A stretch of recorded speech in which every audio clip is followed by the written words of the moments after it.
When my father passed, I thought I had lost every trace of him, until the day his old friend appeared at my door with flowers in her hands and whispered, "He talked about you every day."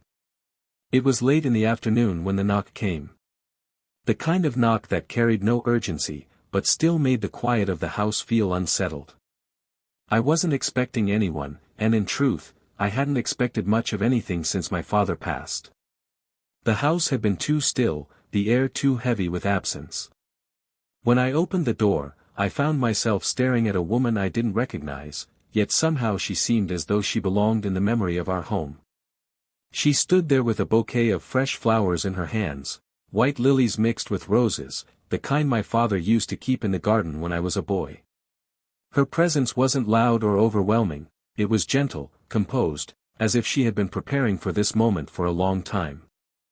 She looked to be in her mid-30s, with a quiet grace that seemed almost out of place on my worn front step. There was something steady in the way she held herself, yet her eyes betrayed a softness, the kind that comes from carrying both strength and sorrow. When she spoke, her voice carried a warmth I hadn't heard in weeks. "I'm sorry to come without calling. I'm an old friend of your father's." She lifted the flowers slightly, as though offering them to the space behind me, to the memory of the man who was no longer there. Then she added, with a small, almost tender smile, "He talked about you every day."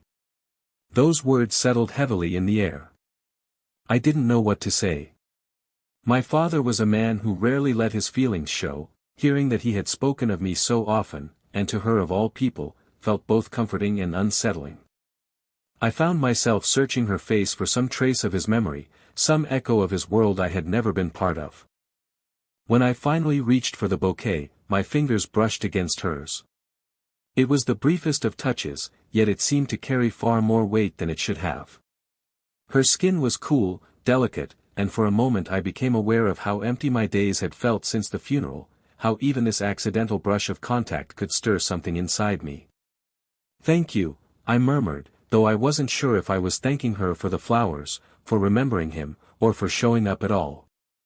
She smiled again, that gentle, understanding smile, and I felt an unexpected pull in my chest. Something about her presence made the silence of the house feel less suffocating. For the first time in a long while, I didn't feel completely alone. The living room felt different with her sitting there, as if the furniture had been waiting for company all along. I set the flowers in a vase on the table between us, their fragrance mixing with the faint scent of dust that lingered in the house.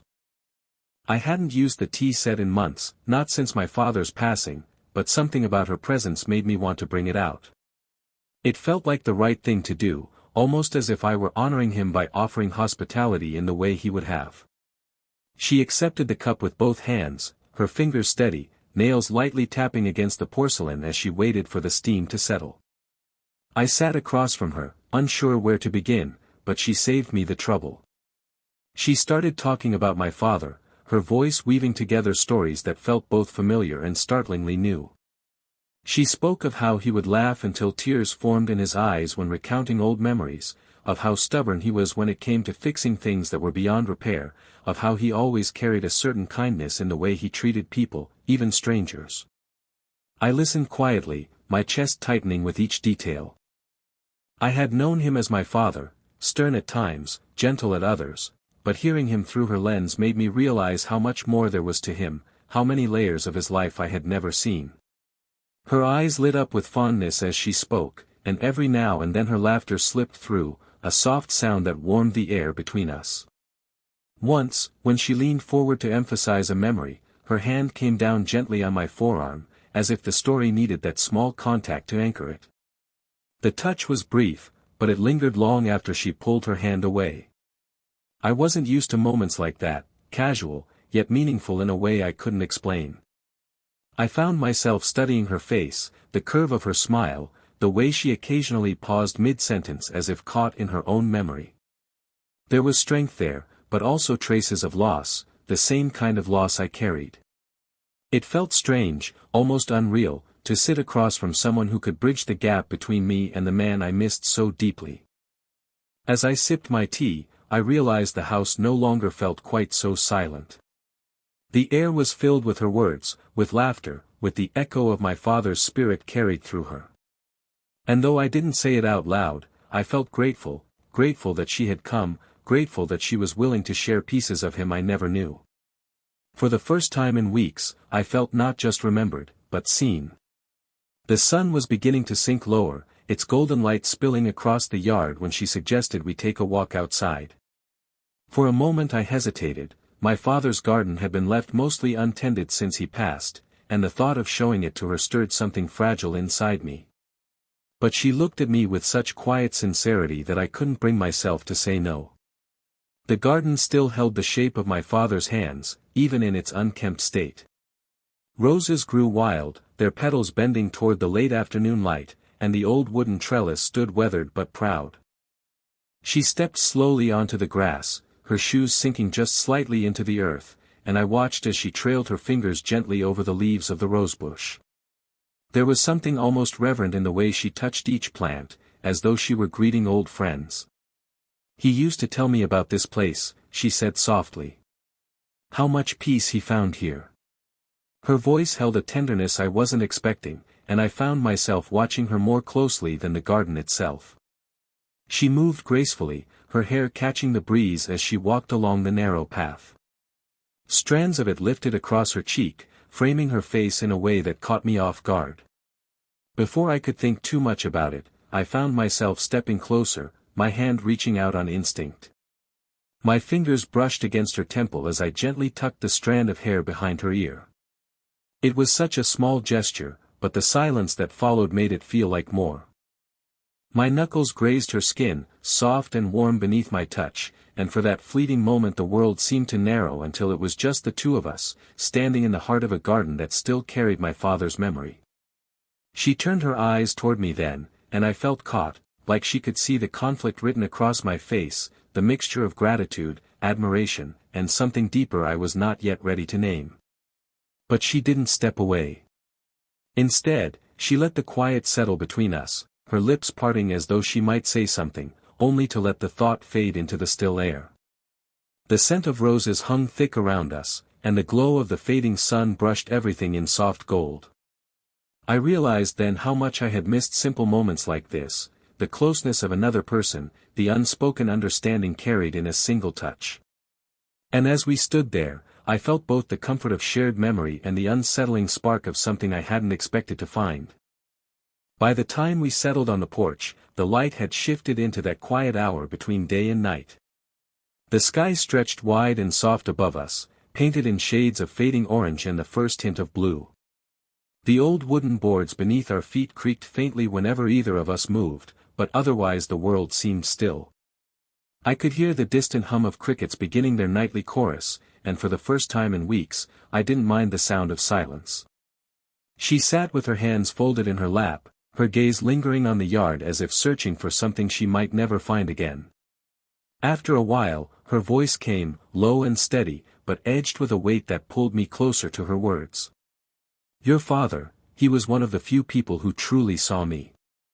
Not just the version of me I showed the world, but the parts one tried to keep hidden." She paused, as though steadying herself. "Losing him, it feels like losing the ground beneath my feet." I didn't answer right away. The truth was, her words struck closer to me than I expected. I had been moving through each day with the same feeling, that the house, the garden, the world itself had shifted without him, leaving me untethered. I swallowed hard, my throat tight. "I know what you mean," I said finally. "Since he's been gone, the house has felt hollow. Like the walls are waiting for his voice and getting nothing but echoes." She turned then, her eyes meeting mine with such quiet intensity that I had to look down, afraid of what she might read in me. But before I could retreat completely, her hand reached out. She placed it gently over mine, her touch warm and steady against the weathered wood of the railing. Neither of us moved to pull away. The closeness was subtle, but powerful. I could feel the faint press of her fingers, the small shift of her palm as though she were grounding me as much as I was grounding her. I breathed in slowly, the scent of the flowers she had brought earlier still lingering faintly on her skin, mingling with the earthy air of the garden below. When her shoulder brushed against mine, I didn't move back. The weight of it felt natural, like a piece falling into place. We didn't speak for a long time after that. Words weren't needed. The warmth of her hand on mine, the steady contact of her shoulder against me, those were the confessions neither of us had planned to share, yet somehow they said everything. In that silence, I realized loneliness didn't feel quite so heavy anymore. The house felt unusually large that evening, the quiet stretching through every room as though waiting to be filled. I set the table for two, the same table where my father and I once shared countless dinners. It looked different now, simpler, quieter, and yet, as she sat across from me, there was a strange sense of wholeness I hadn't felt in a long time. We ate slowly, the clink of silverware on plates filling the spaces where words didn't. Conversation came in fragments, small recollections, questions about the food, a few gentle laughs. But beneath the surface of those exchanges was something heavier, a current neither of us acknowledged directly. I felt it every time I caught her gaze lingering on me before she looked away, as if the weight of what might exist between us was too much for her to hold. I noticed how carefully she carried herself, her back straight, her hands deliberate in their movements, as though reminding herself of boundaries neither of us had spoken. And yet, there were moments when those boundaries seemed to falter. When she leaned forward to refill my tea, her wrist brushed lightly against mine, leaving behind a warmth that lingered far longer than it should have. The silence between us wasn't uncomfortable, but it wasn't easy either. It was charged, filled with questions I didn't dare to voice. Did she feel the same flicker of awareness that caught me every time her smile softened? Did she sense the quiet pull that seemed to draw me closer with every small touch, every glance that lasted one beat too long? I tried to steady myself by focusing on the ordinary, the taste of the meal, the familiar creak of the old dining chairs, the shadows stretching across the walls as evening deepened. But nothing ordinary could disguise the way my chest tightened whenever our eyes met. The age between us, the unspoken rules of what was proper, pressed against me like a weight. Still, I couldn't ignore the way her presence stirred something I hadn't expected to feel again so soon after loss. When the meal ended, I gathered the plates, brushing close to her as I reached across the table. For a moment, our hands nearly touched again, the air trembling with the possibility of more. Neither of us moved to bridge the gap, but neither of us pulled away quickly either. It was then I realized, this hesitation we carried wasn't weakness. It was acknowledgement, an awareness of how fragile this moment was, and how much it might mean if either of us let it grow. The restraint, the pauses, the careful silence, those were the threads of something quietly powerful, something that scared me as much as it drew me in. After dinner, the house seemed to exhale into stillness. The plates were cleared, the lights dimmed to a gentle glow, and yet neither of us moved to end the evening. Instead, we drifted into the hallway, almost unconsciously, where the walls were lined with framed photographs, snapshots of my father's life, fragments of the past frozen in place. She stopped before one in particular, a picture of my father standing tall in the garden, his arm draped over my younger shoulders. Her breath caught just slightly as she raised her hand, fingertips grazing the glass. "He loved you more than you know," she whispered. The quiet reverence in her voice stirred something deep in me, a mixture of gratitude and longing, not only for the father I had lost, but for the woman standing beside me who seemed to understand that loss more than anyone else. I stepped closer, the wooden floor creaking under my weight. It wasn't intentional at first, just a small, instinctive movement. But when I looked at her profile, the way her expression softened, I couldn't stop myself. My hand found hers, tentative at first, brushing against her fingers before gently folding into them. The touch was simple, but it felt monumental. Her skin was warm, delicate, and when she didn't pull away, I felt a quiet surge in my chest, like something fragile but undeniable had taken root between us. We stood like that, hand in front of the memories of my father, suspended in a silence that felt both heavy and tender.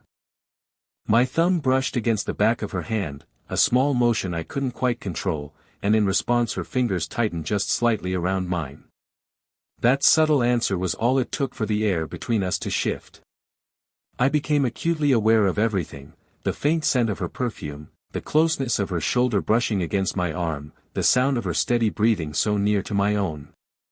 It was as though the house itself was holding its breath, waiting to see what we would do next. Our eyes met then, and the world narrowed to that single exchange. In her gaze, I saw not just grief or friendship, but something more, something that mirrored the unspoken longing I had been trying to suppress. We didn't lean closer, didn't cross the final space between us. But in that moment, it felt as though we already had. It was both terrifying and beautiful, standing on the edge of something we hadn't named.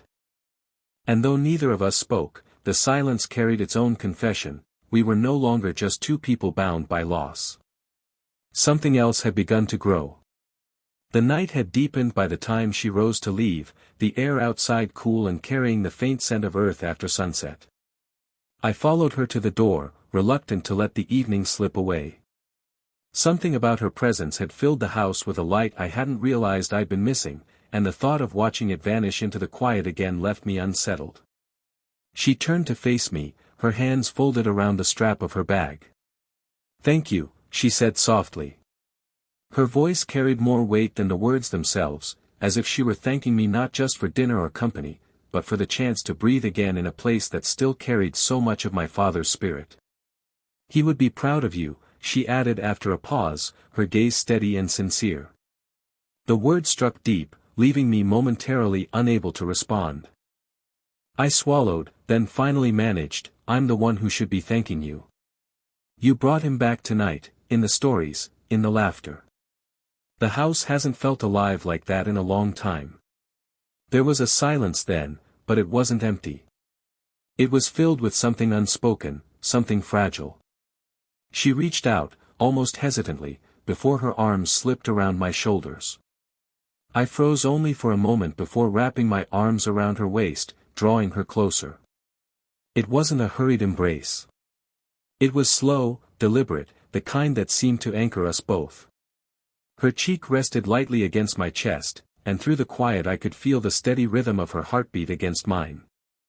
I closed my eyes, letting the warmth of her body dissolve the edges of loneliness that had weighed me down for weeks. Neither of us spoke, but the silence said enough.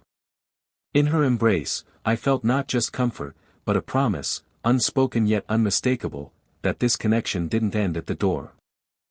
When she finally stepped back, her hands lingered briefly at my arms before slipping away. She smiled, soft and almost shy, and in that smile I saw the possibility of something more than grief, more than friendship. I opened the door for her, and the night air greeted us both. She stepped into it slowly, the cool breeze brushing her hair across her face. I stood in the doorway long after she walked away, the warmth of her touch still clinging to me. For the first time since losing my father, the house didn't feel quite so empty. It felt as though something new had taken root in the silence, fragile, uncertain, but undeniably alive.